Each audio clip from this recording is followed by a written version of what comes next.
the cloud, and we're recording. And Matt, please go ahead and open the house. All righty, I shall open the house. And here we are. Wow. Welcome, welcome, welcome. I see. Wow. Mazzarella got in there.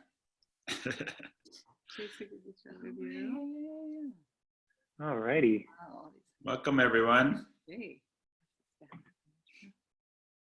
We're already on to page 2 here. Here we go. Yeah, They're coming in strong. Yeah. Great.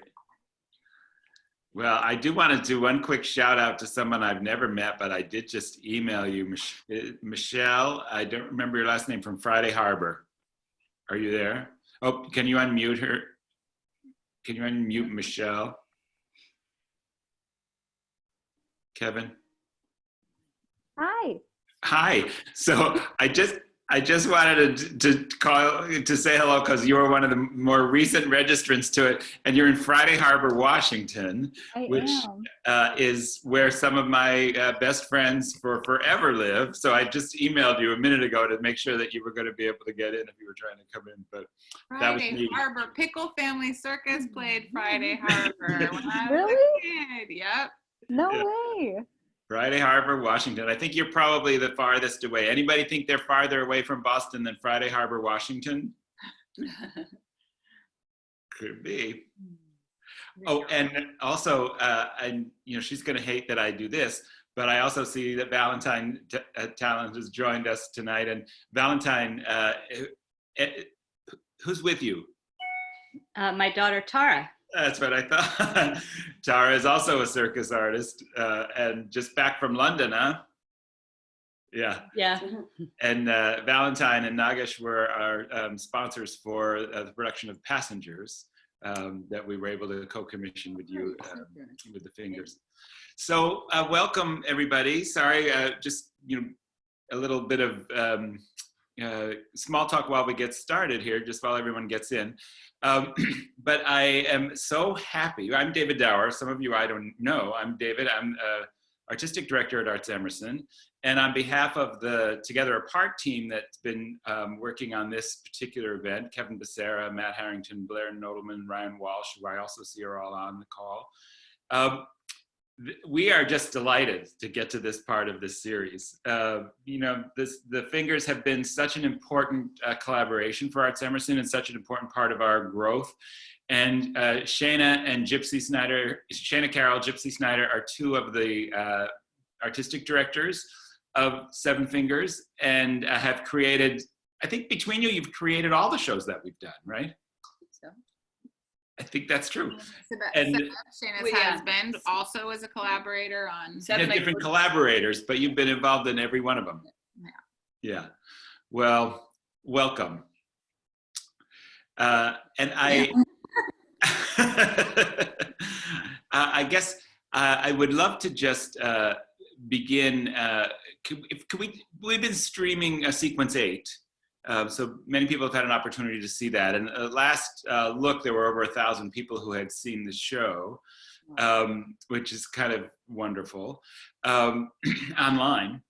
And it was a very important piece for us early on. And I wanted to talk a little bit about some things that happen in that piece that I think speak to why we're so related to each other, like why this collaboration is so strong, and then also why your brand and why your role in contemporary circus is so strong. And so the first thing I wanted to ask you about was the Sequence 8 is very direct about this question of connection and otherness and our reliance upon each other, which is connection across difference is exactly what ArtsEmerson is doing, and is why we've been so committed to circus. And I just wonder if you could talk a little bit about how that came to be the theme of that show and how that relates to your own work. Sure, yes. So Sequence 8 was interesting, it was a true blank page creation. It was myself and my husband Seb who co-directed it, and really when we started it was just I said I just want, let's start with nothing, just nothing, and see what we get from from improvs, from on the moment inspiration, from their energy. And one thing that really felt like really crystallized as I started the process with them, they were all in their early 20s, and there was something about their the strength of their bonds and the very tactile connections they had that I found really healing. And actually, it reminded me, there was a phrase that a friend of mine told me, and I think it's from a play, and I'm actually not going to quote it correctly because I don't know what play it's from, but it said something like, friends are what you have until you're 25. After that, you just have people you hang out with, or something like that. So there was something about capturing the intensity of relationships at that age. And that was one of the first impulses. And then from there, kind of expanding on that, on the notion of the other and all the ways we define ourselves through people as mirrors, as loving mirrors, as conflictual mirrors. When we feel like us against the world, the sort of the cause and effect notion of how we balance our identities against someone else. So we really just played. It was really sort of variations on that theme as we created Sequence 8. I mean, it's true that now, years later, I realize that that tends to be a recurring theme, I think, in my work, and that I'm someone who, I mean, I think we all are in Seven Fingers, but sort of fundamentally believe that human connection is one of the keys. So I think there's often that notion that first of all, that's uniquely expressed through circus, in the sense that it is interdependent. We do put each other's lives in our hands and on our shoulders and all of that. And there is this incredible intimacy in the work and in the practice of the work. So I felt like it was really, like, circus was kind of uniquely positioned to express that also. And yeah, and exactly, it was interesting for me because it was created in 2012. I tend to not like to watch videos of shows because I believe they're live and they're quintessentially live. And I don't want to see it on a video screen. So I hadn't rewatched it since we closed it in 2016, I think we closed it, 2015. So I watched it actually before we put it online because I wanted to be sure. I wanted to know, what language it was in, whatever. And it was actually really strange for me to see it again and realize how pertinent it was actually right now. That the fact that we have to take all this social distance here, and yet the heart of that show was about intimate connection. So I don't know if that answers the question. Yeah. Oh, I can't hear you. They muted him. Oh. Keep talking. Oh, there. Okay. Now I hear you. Yeah. Okay, I'm back. Sorry. You in that show, there is a teeter board duo. Mm-hmm. That it's the first time we met them, Maxime, Lauren, and Ugo. Is it Dario? Yes. Yeah. Dario, yeah. Maxime and Ugo, it was the first time we met them. And you talk about that sort of intimacy and the balance and the sort of interdependence, and all of those words are so beautifully encapsulated in the two of those men, the way they work together. Mm-hmm. And it's been really a joy to watch them. So then they came back with Machine de Cirque, and then they came back, and Shana, you were with us on a workshop of a new piece that they're making, just the two of them, which you can see a bit about on the blog.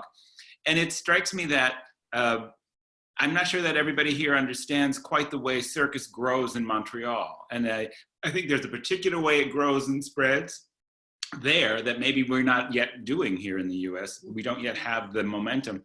But those guys went from your show into their own company, onto their own show, and also Eric Bates, other members of that company created another company. What's it called? Backbone, I think? Barcode. Barcode, yeah, thank you. And actually Devin, so there's actually 3 companies that came out of that tiny cast of 8 people, Sequence 8. Devin Henderson went with his friends in Belgium and created a company called Back Pocket. And then the 3, Tristan, Eric, and Alex, who created Barcode, and Max and Hugo, who were part of Mission de Cirque, the creation of Mission de Cirque. So it's crazy, out of that one little cast, so many offspring. So yes. Yeah. And does that happen regularly? I think it happens a fair amount here. I think there's something that I do believe that, especially the way we work with people, we kind of, in our creative process, also kind of empower them as creators. And as we're doing the research with them, are sort of, I hope, putting that seed of wanting to create themselves. So I don't think it's such a coincidence either. But I think that's also a general, like the Montreal contemporary circus mentality. Like even at the circus school, you're trained to be a creator right from the start. And as you're creating your own act, you have what they call an artistic advisor who will help you figure out what you want to say and how you want to say it and give you little tips here and there. But it's not like what I think, for instance, there's a lot of dancers who, especially commercial dancers, who are really, taught to be a body that's going to express the vision of someone else and be what we call an interprète, an interpret of someone else's vision. And sometimes it's later in life when it's time to become, to create their own works, it's a harder transition because that wasn't really instilled in them from the beginning. And I think in circus, it's part of the mentality, especially of contemporary circus, but I think even traditional circus, the whole point was to individuate. And, I often use in the musical Gypsy, the song "You Gotta Get a Gimmick," when they're talking about the strippers, and that there was always this notion you had your act, and your act had to be different from everybody else's act. So what was going to make you unique? And yeah, maybe it was that you were going to play the trumpet while standing on one foot. But now, as things have evolved more in an artsy contemporary way, that uniqueness is a bit more like, what do you personally have to say as an artist on stage? And even going back to the creation of Sequence 8, as I said, it was a blank page, and all of those acts, what I really tried to do was like, okay, who is Alex? What is her dynamic with these boys? And sort of, kind of trying to really tap into the way they communicate together, the different relationships they have, and physicalize that and create images based on something that was already very real. The example of Max and Hugo in the teeterboard act, yes, we were really trying to show how the teeterboard is symbolic for this balance of a relationship.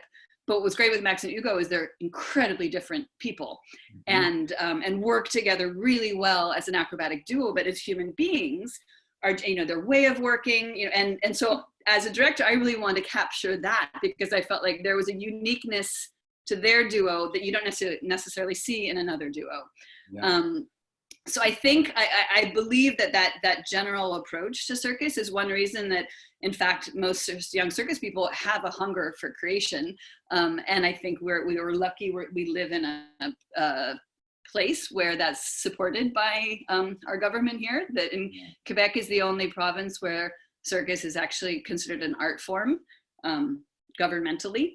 So that's also a nice bit of extra support. Yeah, I mean, we just have an infrastructure here that doesn't really exist in the United States, that gives younger people a stronger platform and resources to create their own company. We definitely have benefited from that, absolutely. And we've also, as Shana said, hopefully encouraged that in the people that we work with, to self-actualize as artists, and for them to continue their path in expressing themselves. I think if there's one mission that the Seven Fingers have, while we write and create and choreograph the shows, as Shana did with Sequence 8, we're also really trying to empower the individual within the diversity of the group to really self-actualize on stage, but at the same time coexist with other people. And where does that create tension, and where does that create drama, and where does that create resolution and magic which so empowering these people and also giving them a voice, but also putting that voice within a context, has really become the mantra of the company. I would say that both Shana and I are the oddballs out in the Seven Fingers, in the sense that we're both Americans that have immigrated here in one respect or another. And I think we're very often faced with our love for the United States and why we ended up coming here to realize our creative fantasies. Sorry, that's not yes. Dreams. stick with dreams, and why that didn't really happen in the United States. And it's one of those things that I've gone back and forth on in terms of sort of guilt for leaving the system in the United States and not sticking it out and really trying to make it better, which I think we actually have intentionally tried to continually infuse our positivity in what is possible in the United States. And at the same time, really being quite aware that what we've achieved up here may not have necessarily been possible in the United States. And how is that? Why is that the case? And how could that change? Especially when we're in a very interesting period altogether where opportunities should be blossoming for people to raise creative voices in their communities. Yeah. You know, I just want to pick up on one thing, and then I really want to come back to that, because I have a feeling there are people on this call who really are interested in what's it going to take for the same kind of you know, momentum to develop in the U.S. But one of the things that you're saying, and I don't know that I'm right about this, but personally, what has struck me all along about your work, as distinct from something like the spectacle of Cirque du Soleil, is the individual. And I know that you both have Cirque history, and that this, I find in those shows, the spectacle is amazing, and I don't know anybody at the end of the night. If I left the theater and walked out with them, I wouldn't even know that I was walking out with them. And here, people feel like they know the performers. By the end of the night, they hang out, they take them out for drinks, they just, and then they ask about them for years afterwards. And it feels related to me, like core to the aesthetic, that you're intentionally differentiating yourselves, or you're finding your true selves in this notion of the individual, that intersection of self-actualized and interdependent is distinctly different. I mean, I would say for myself, because it's actually really linked to why I even began circus, which is different, obviously a very different story from Gypsy, who grew up in a circus.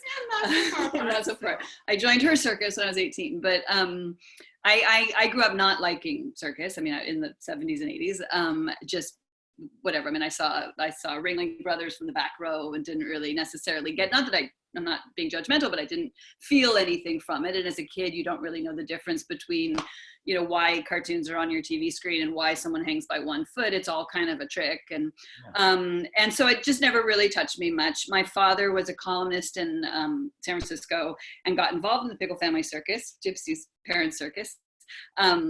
And really fell in love with it and was kind of encouraging me to get involved. And I was an actress. I was in theater as a teenager.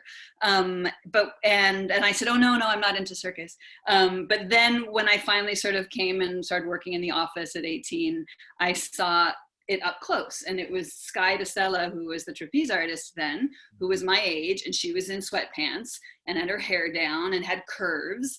And something about seeing it there, suddenly I was like, oh my God, like, this is a real person doing a real thing. And it just kind of, first of all, it sort of blew my mind in that sense of feeling like the fear, the risk and the fear and all of that, but also it made it put it in a lens, in a framework that it was something I could do. And anyway, that was such the transformational moment for me, that then later when even as a performer at Cirque du Soleil, I remember like insisting, I was like, no, I want to look like a person. I want my costume in my solo trapeze act. I want to look like a woman, so another woman is going to identify with me. I don't want to look like a bird or a creature.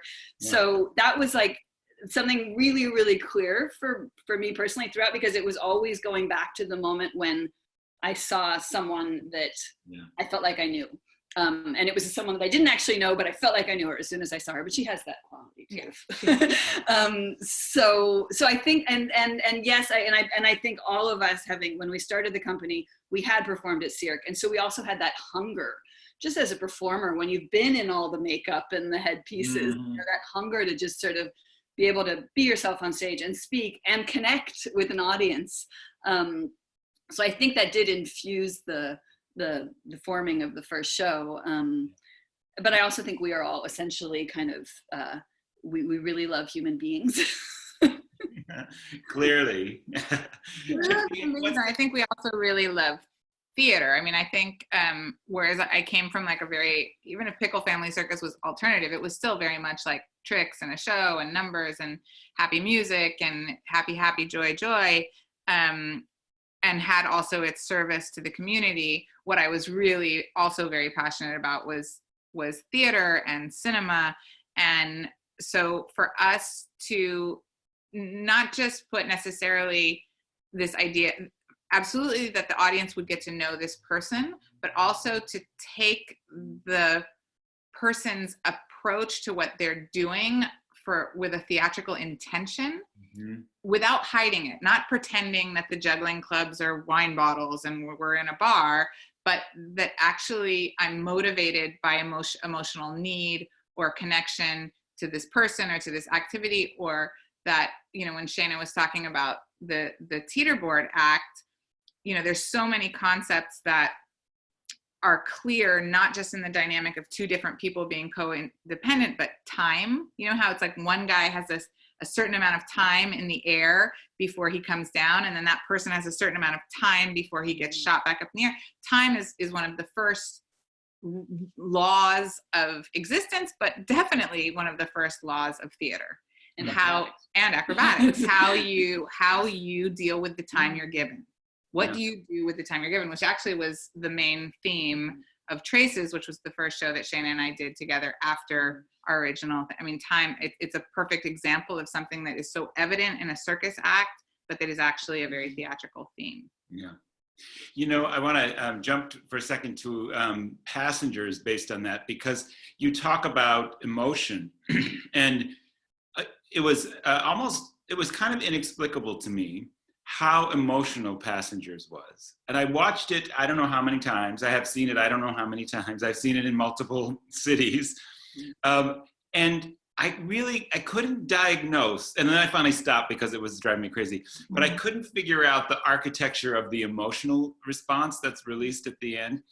And I also know that, because I know you and I know something about the piece, that there is a kind of grief spot in the making of that piece. Yeah. And I wonder to what extent you knew you were structuring an emotional release for the audience, to what extent you were following yourselves and structure, and it came out that way. But man, it's translated.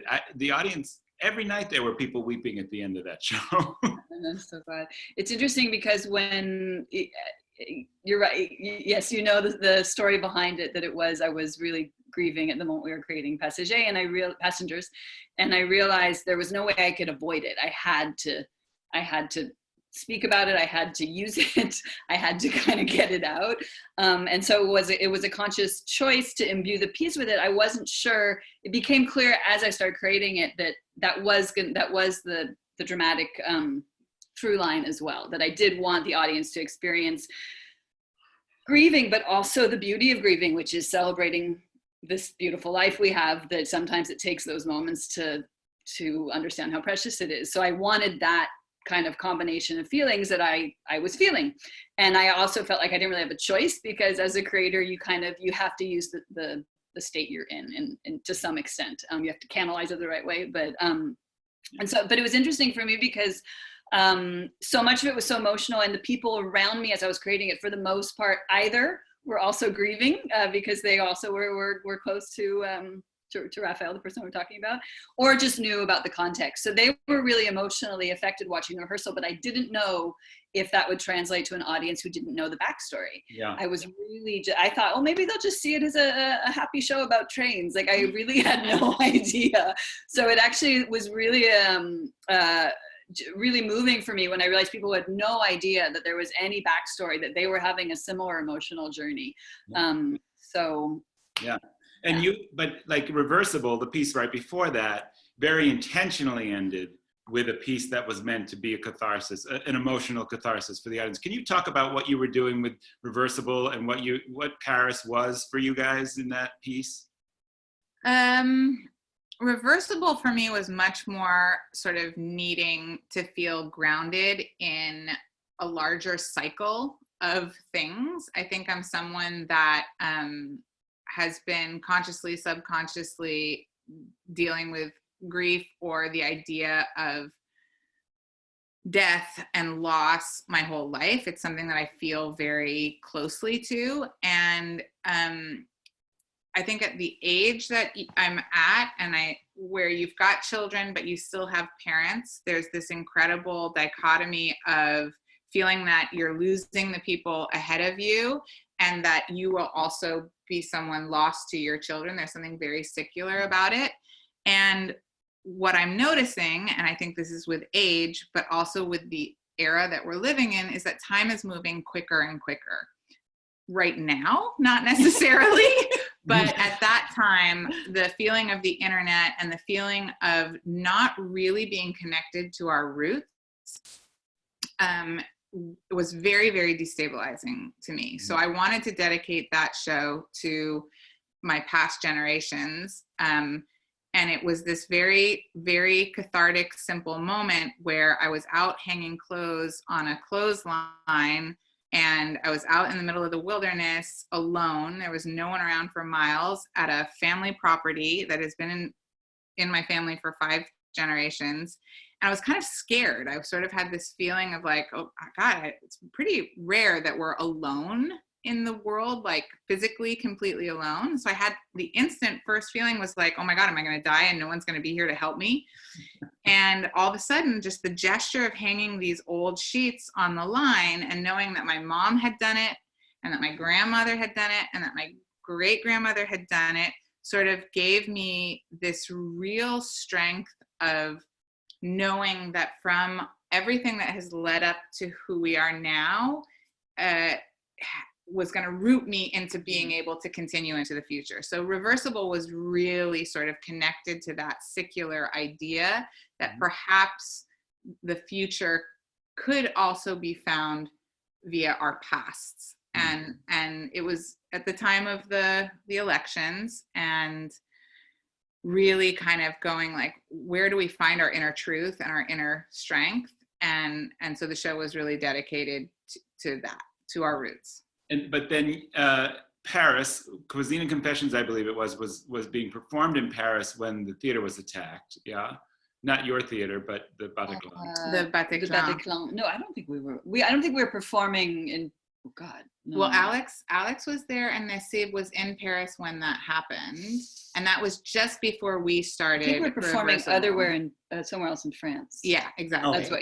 But at that day, only blocks away, one of the performers, but Alex, that's so strange. Anyway, in any case, we were in Paris. A few of us were in Paris at that time. And then Reversible ended up playing at the Bataclan, where we were the first show after Sting, of course, to play at the Bataclan. It was really, if the final scene of Reversible was obviously dedicated to this idea that passing to the next chapter should not be taboo, or should not be something that we live in fear of, but something that we should, and I'm going to cry, that's something we should embrace, and something that we should somehow find a real peace and calm with. And to do that scene at the Bataclan was incredible. Yeah. It was incredible. It was a gorgeous scene. It was really beautiful. I want to make sure that we let people know that they can ask their own questions here. So there's a methodology, and in the chat there's some instructions, and Blair is collecting the questions, and I'll read them as I find them. So if you have questions, please chime in. I have, I've got questions in the queue, it says. So let me go get a question out of the queue and just see how this works. You're going to see me like look around for what's the queue. But here we go. Very well. I'm going to ask this first question is for you, Gypsy. How would you speak to an aspiring circus director about what path they should be on, how they could get going? And I assume, Rose, you're in the U.S. What path? I think Shana spoke to it quite a bit in referring to the Sequence 8 people who kind of became, actually, I don't know, did they hire directors to direct their shows? Yeah, they did actually. Yeah. It's an interesting, this whole becoming a director thing is, it's really particular.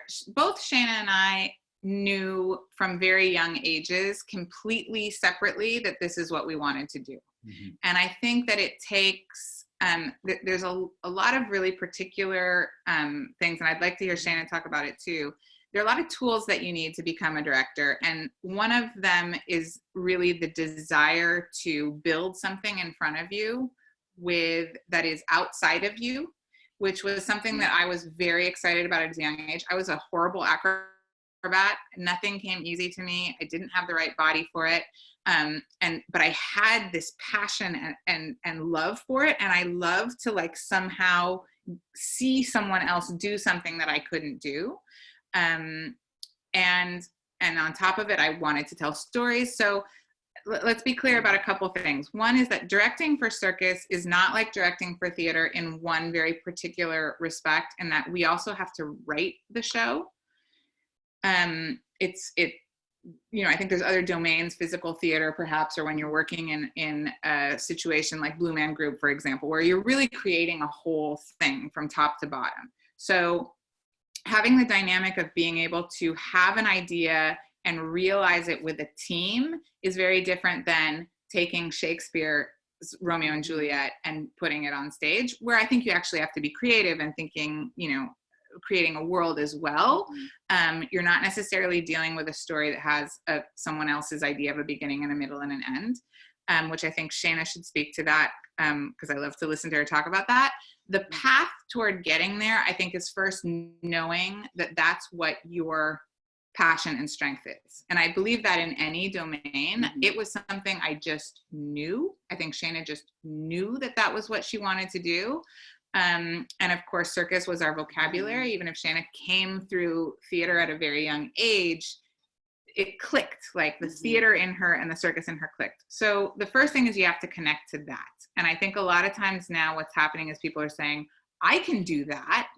That seems like a cool thing to do. And it doesn't necessarily mean that it's not necessarily a path that you can just automatically construct and take. And then I'm gonna pass the ball to you on that. On that, I would say that I know for me, there was a moment, it's true that, like Gypsy was saying, even when I was, a teenager doing theater, it was already something that, my drama teachers said I had more of a directorial mind because I'd intellectualize it or whatever.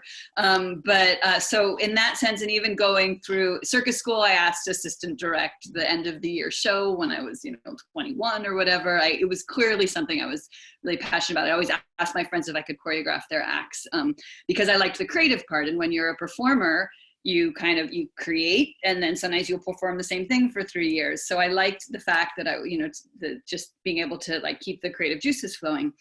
However, there was a moment, I would say right around when I hit my 30s, and that was right when we started the company, where my imagination stopped functioning for myself and it functioned for other people. And in fact, it was really interesting with our show Loft. It was a collective process, but I really had a hard time spending any energy thinking of ideas for my own acts. I was like, I'll just do my trapeze thing. But I was so motivated by creating the hand-to-hand for Fa and Seb, and by finding an idea for Sam. And, so there was something that switched where you want to start where the others become your tool, the tools for your imagination. And I think that's where Gypsy's saying that it's a really important element, because there are many amazing performers who are so used to themselves as the vessel, and their imagination functions for them, and have a very hard time either projecting that on other people or seeing that person for that other artist for their essence and how to use them. So I feel like it's having your imagination function for other people, but also having a desire to work with other people. And I think that the other thing I love about it is that as a performer, I always felt like things kind of went into a void, that you put all of this training and heart and soul and you're performing your heart out, and there's applause or whatever, but it's just this sort of blank space. And when you work with someone and you're directing them or you're choreographing and you see a result and you have an exchange and you have an eye contact, and for me it was so much more an enriching process. And so I think that's the other bottom line in it, is you have to genuinely enjoy the process of working with people. A lot of it is psychology too, by the way, but yeah. And then beyond that, in terms of accumulating tools, I think as a director, For circus, I think you really need to know circus, which there are people who might say, and there's quite a few people who will say, circus isn't an art form until you bring in a theater director or a dance choreographer to come and make the show, which is, I would tend to say it's the opposite. Like, that's a very interesting approach. And of course, they're going to bring a perspective to the circus that's different. But very often what happens is they actually make the circus impotent, unfortunately, and make the circus performer very impotent. So for me, if I were to turn around and say, I'm going to go direct dance shows and theater shows, I would know how much work I'd have to put in to do that, to understand the real, and I studied theater.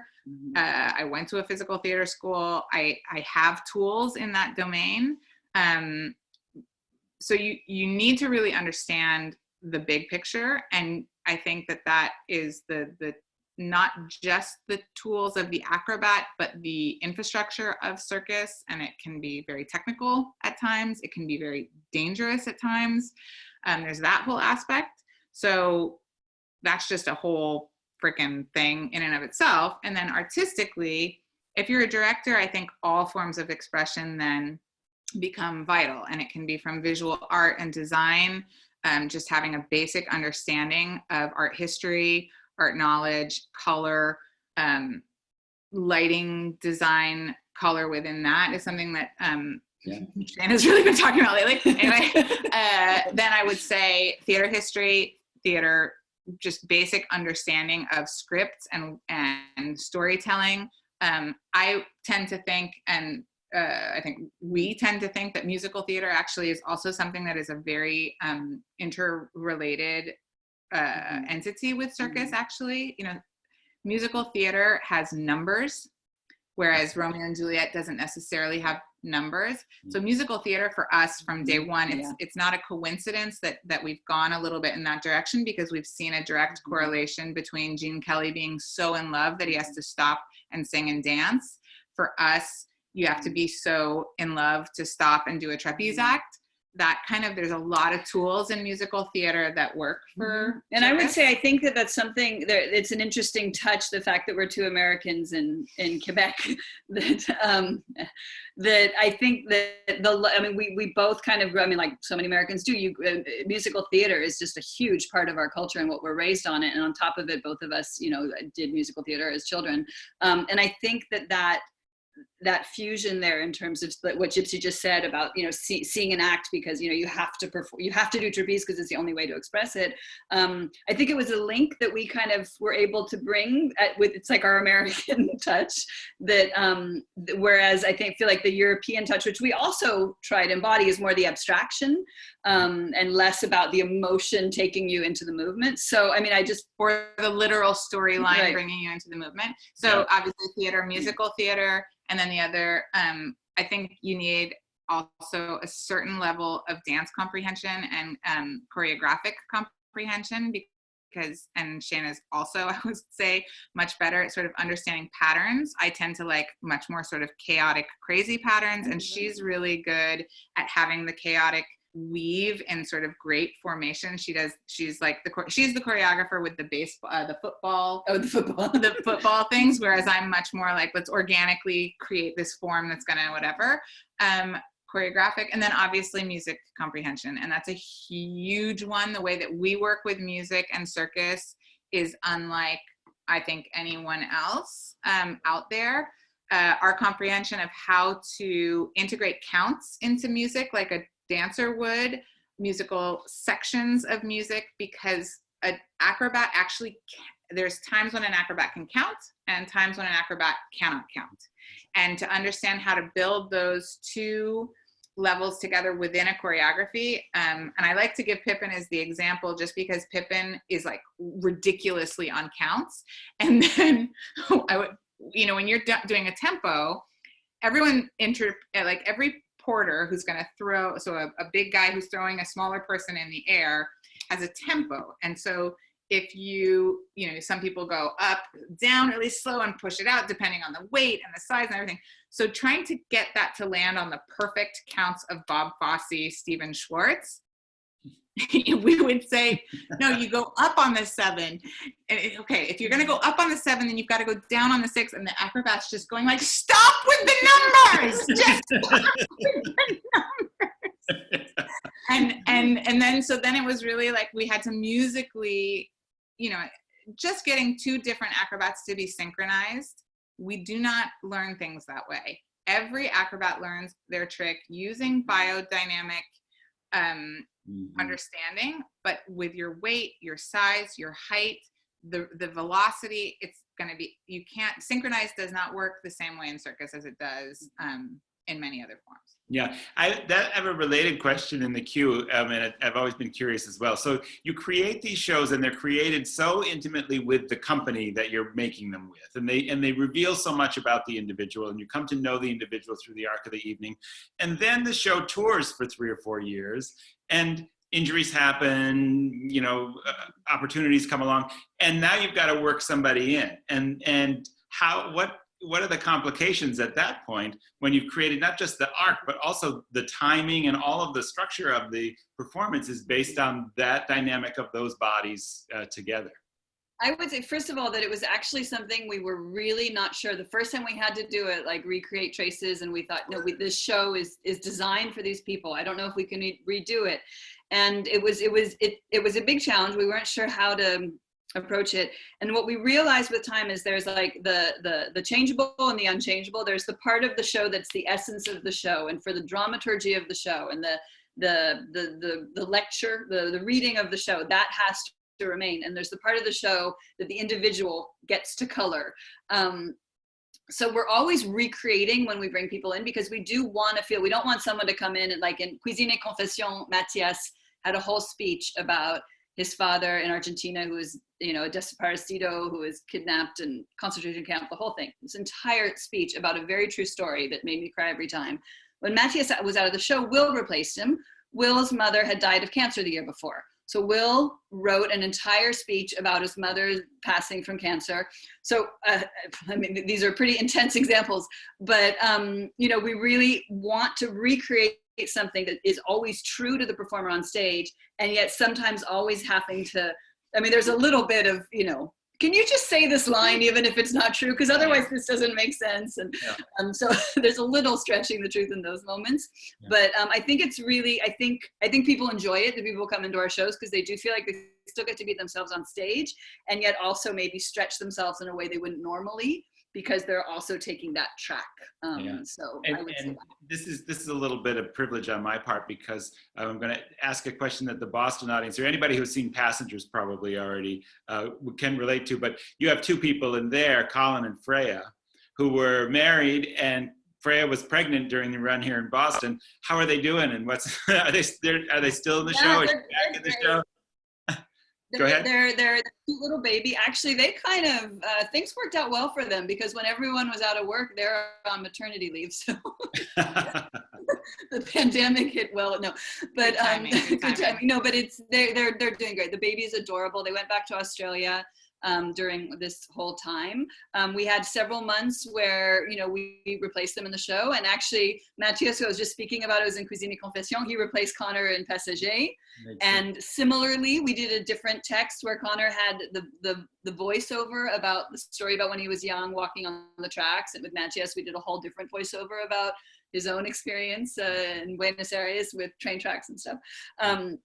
So he was doing that, and we had Chloe, who you met, who was replacing Freya, and they, I mean, it went well. It wasn't the same, but it was. That's also the other fun thing, is it's actually a great gift that your shows get to evolve, and it's one of the challenges of a long running show is it can get stale, it can lose relevance, and the fact that we actually do, when we put new people in, we try to renew it with their energy, but also with the fact that we as creators are coming back and putting our hands on it again.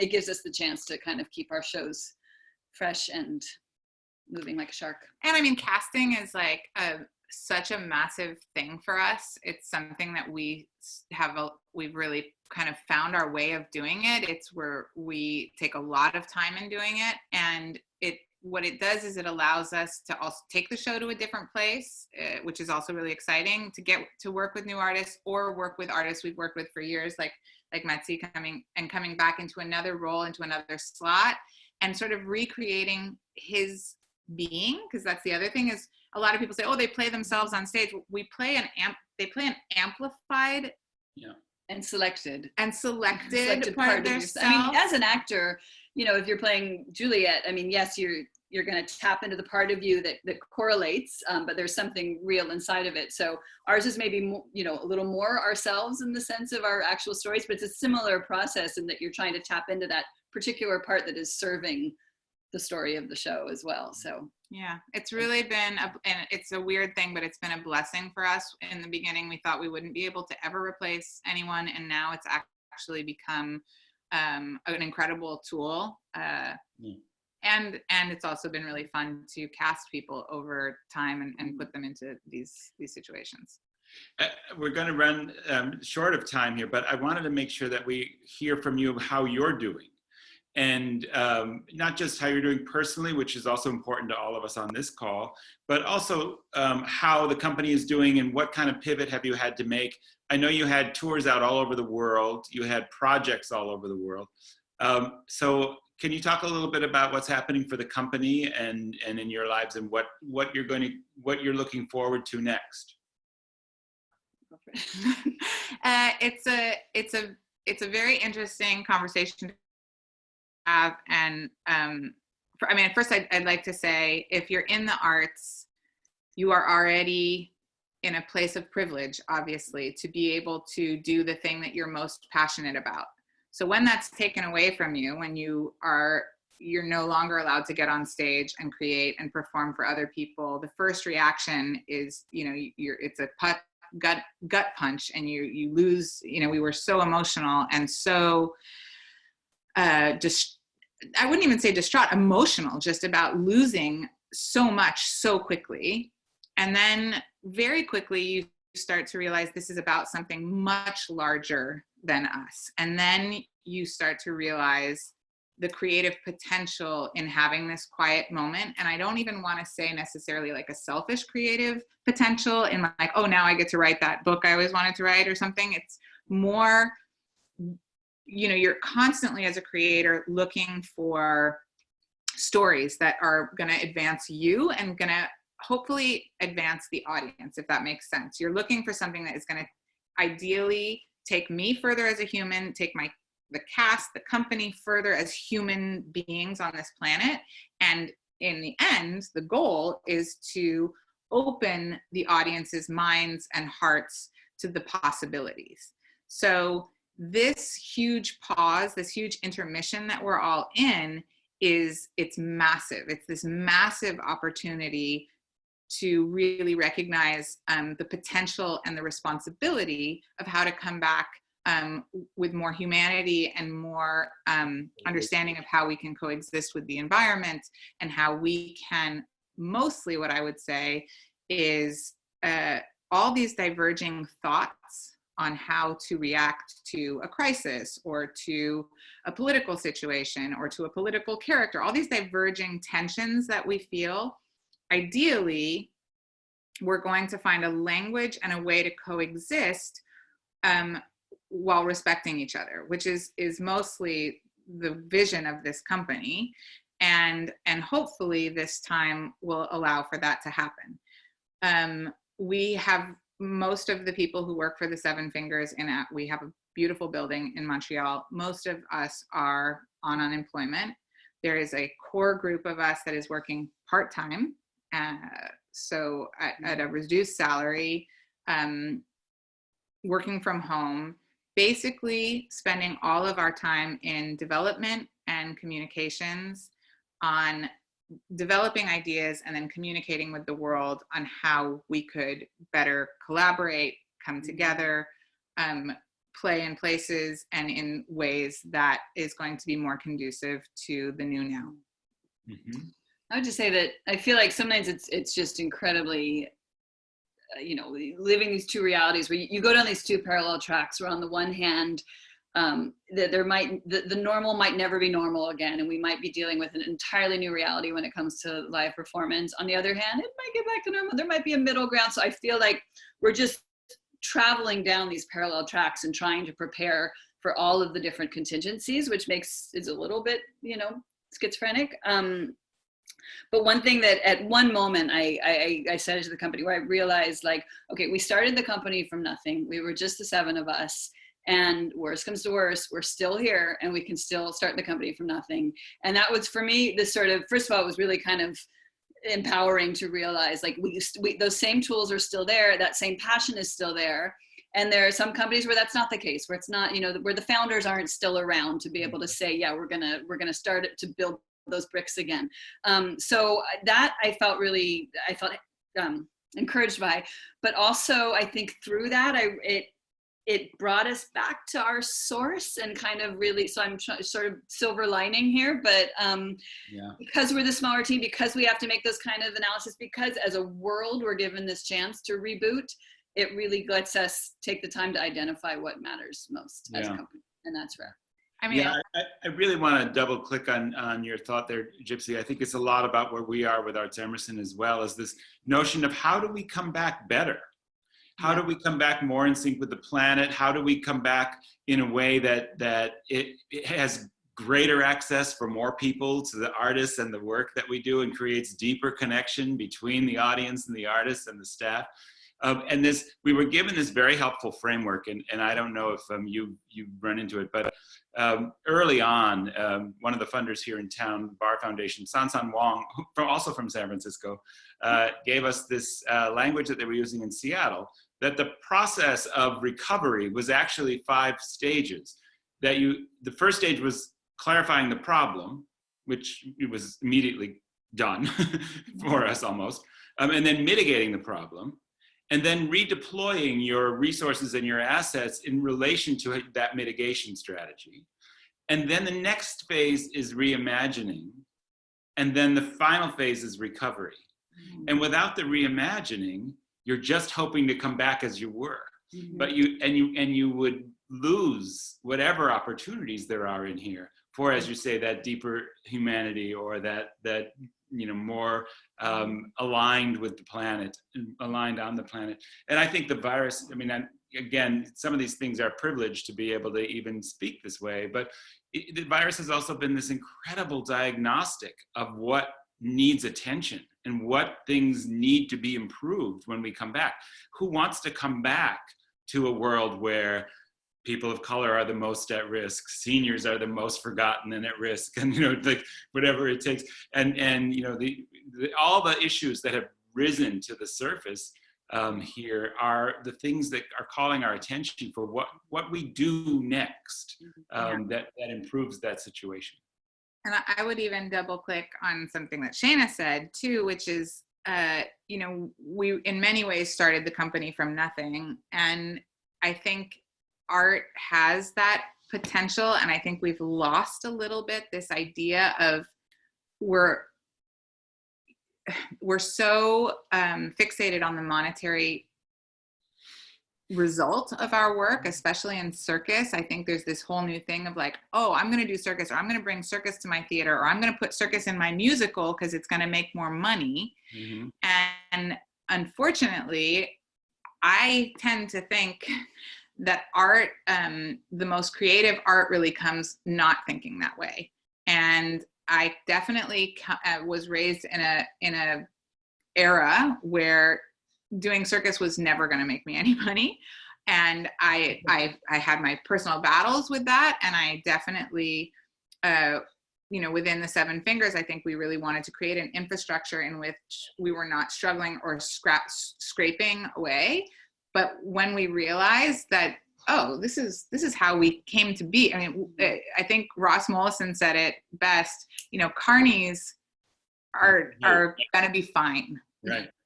And I think that there is a little aspect to that, and I think it will do us good. I would also like to say that there's a lot that can be done right now. I think that we should be enjoying quiet, and we should be enjoying this time of reflection and being smart about it. But I also think it's also a time to be really diligent about what's happening. I think we're talking a lot about COVID, but there's and I'm not going to preach to anybody here about the environment or about politics, but there's positive action that we can't just wait for the doors to open. We need to be actively building on what that future is going to look like already now in some way. I think it's our responsibility as artists to not just be like, okay, let's get back on stage and what are we going to say when we get back on stage? But there's a whole infrastructure around that there's a lot of good to be done to help us get back. Yeah. Is there anything particular that you would recommend? There are a lot of circus folks on this call.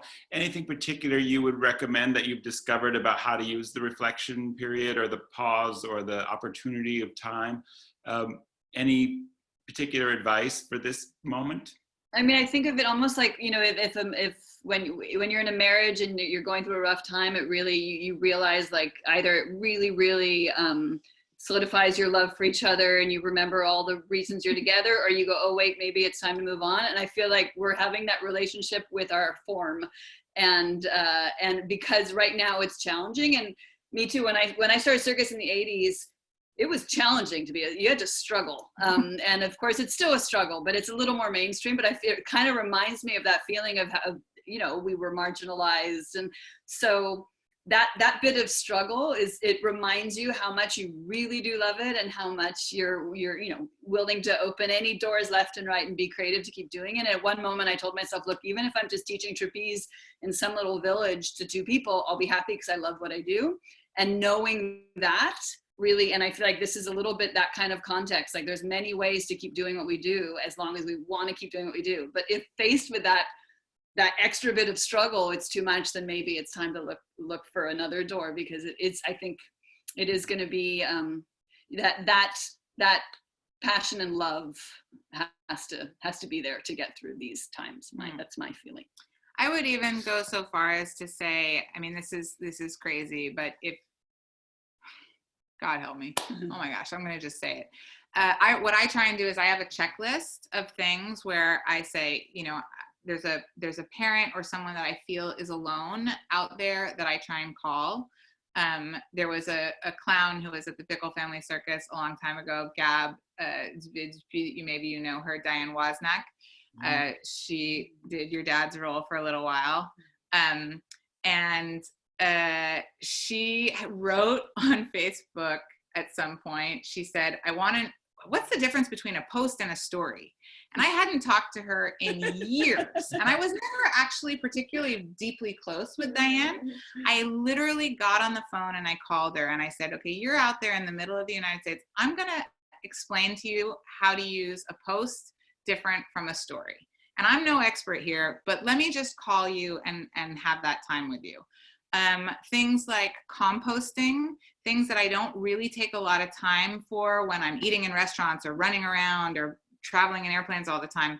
I know now I can get a good system with my kids on composting. We can take the time to do that. The Postal Service in the United States is feeling a hit right now because of political reasons. And so I'm going to just buy some stamps and send them to my nephew so that during his schoolwork, he can write a letter to me. I got him international stamps. It's like, I think if ever, as an artist, if you have a little checklist, or if you've ever done the artist way, there are these, in the artist way, you have your morning pages, but you also have these artist dates. Shana graced me with this book when I was in my 20s.